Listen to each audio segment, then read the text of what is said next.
Prends une chaise.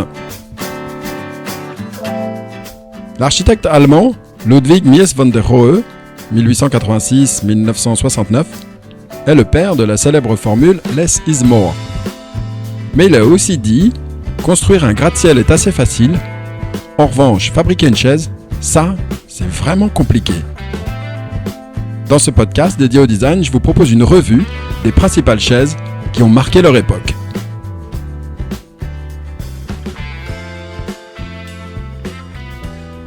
Apollo de Khazar Khan. Le fauteuil Apollo est né en 1968. Il est l'œuvre de l'ingénieur Khazar Khan, français d'origine vietnamienne, 1934-2016. Il a alors 34 ans et dont l'épouse est la créatrice de mode Emmanuelle Khan.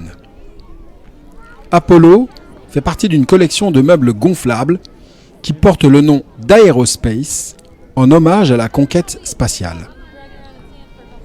La collection, qui comprend plusieurs assises, fauteuils et canapés, chaises longues, poufs, tables basses et même des luminaires, incarne parfaitement l'esprit de renouveau du design des années 60 à 70.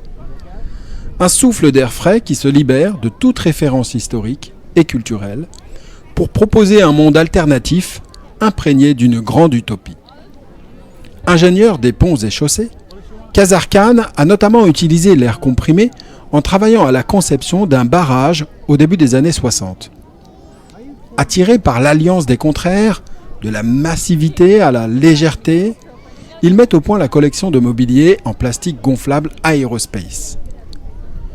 Fabriqué en polychlorure de vinyle, translucide et coloré, matière alors totalement inédite, les meubles gonflables sont entièrement assemblés à la main, certains nécessitant le renfort d'anneaux métalliques. Visionnaire, Khazar Khan est un inventeur capable de s'intéresser à quantité de domaines, à la frontière de l'ingénierie, de l'architecture, de la mode et du design. Conçus en 1967, les objets gonflables Aerospace sont produits par une usine de Montreuil dès l'année suivante. Le mobilier gonflable deviendra l'un des concepts le plus décliné au monde. Cependant, malgré son succès, la fabrication de la collection Aerospace marque le pas au premier choc pétrolier de 1974. Immortalisés à l'écran, ils apparaissent dans des films, parmi lesquels Le Cerveau de Gérard Houry, réalisé en 1968 avec Jean-Paul Belmondo et Bourvil dans les rôles principaux, où l'on peut voir le mobilier dans une scène autour et dans la piscine. Un livre publié chez Albin Michel en 2017 et intitulé Khazar Khan, designer visionnaire, retrace son parcours et ses inventions, tandis que la galerie Velvet à Paris expose son mobilier gonflable.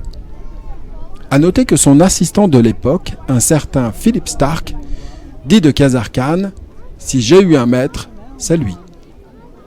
Dans le prochain épisode, nous continuerons les allers-retours entre la France et l'Italie.